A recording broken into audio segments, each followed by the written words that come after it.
আজকে কিন্তু একটা স্পেশাল রেসিপি বলতে পারো। এই যে বাইরে বৃষ্টি পড়ছে আর ওয়েদারটাও একটু ঠান্ডা হয়ে গেছে, তার উপর আবার ছুটির দিন।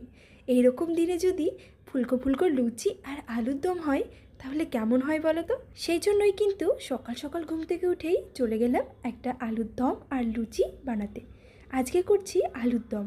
চলো আজকের আলুর দমটা কী করে বানিয়েছি সেটাই তোমাদের সঙ্গে শেয়ার করছি। এখানে আমি বেশ কয়েকটা আলু নিয়ে নিয়েছি। আলুগুলোর খোসা ছাড়িয়ে নিলাম আর মাঝখান থেকে কেটে টুকরো করে নিলাম।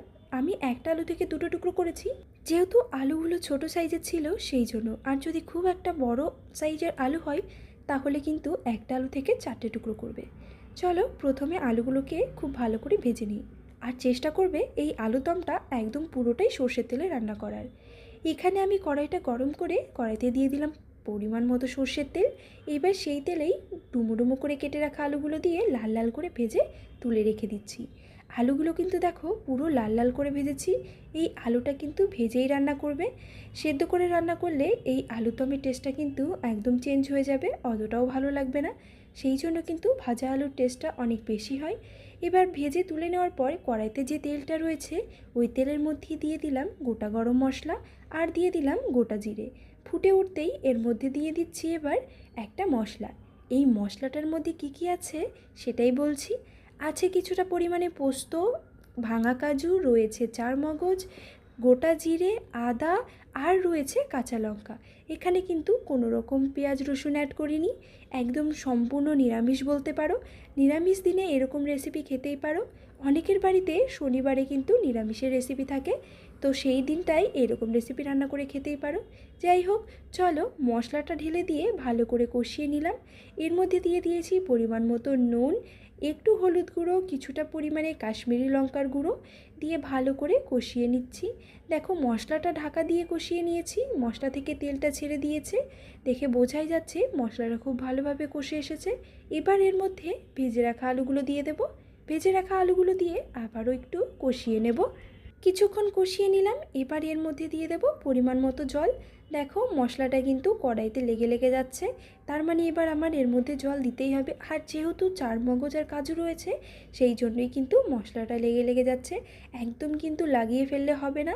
এবার জল দিয়ে ভালো করে নাড়াচাড়া করে ঢাকা দিয়ে দেবে, মিনিট 10 ফুটতে দেবে, আলুটা যাতে খুব ভালোভাবে সেদ্ধ হয়।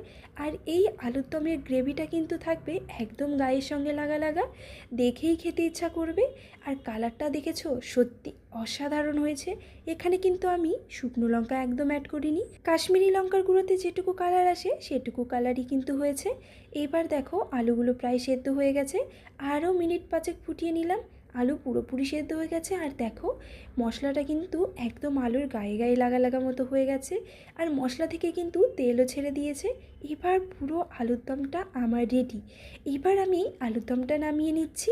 চলো আলুর দমের সঙ্গে ফুলকো ফুলকো লুচিগুলোও ভেজে নিই। এখানে আমার আলুর দম তো রেডি হয়ে গেল, আমি একটা বাটিতে সার্ভ করে নিচ্ছি। এবার এখানে লুচি যেটা করেছি সেটা কিন্তু আমি আগে থেকে তেল, নুন, চিনি দিয়ে ভালো করে আগে ময়াম দিয়ে রেখেছিলাম। সেটাই খুব সুন্দর করে মেখে কিছুক্ষণ রেস্টে রেখেছিলাম। তারপর ছোট ছোট লেচি করে কেটে নিয়ে গোল গোল করে লুচিগুলো বেলে তুলে রেখে দিয়েছি। এবার আমি তোমাদেরকে শুধু লুচি ভাজাটাই দেখাচ্ছি। কড়াটা বসিয়ে দিয়ে খুব ভালো করে গরম করে নিয়ে সাদা তেল দিয়ে দিলাম। এই লুচি কিন্তু সাদা তেলেই ভাজতে হয়, সবাই জানো, তবুও বলছি সর্ষের তেল দিলে কিন্তু বেশি অ্যাবজর্ব করে নেয় তেল। আমি যখন প্রথম প্রথম হোস্টেলে থাকতাম তখন কিন্তু এত কিছু বুঝতেই পারতাম না, তখন অনেক কিছু সর্ষে তেলে ভাজতে গিয়ে আমার তেলের পরিমাণটা একটু বেশি লেগে যেত। দেখো গরম গরম ফুলকো লুচি আর তার সঙ্গে এই কষা কষা আলুর দম, উফ, অসাধারণ হয়েছিল খেতে। তোমাদের কেমন লাগলো জানাতে ভুলো না।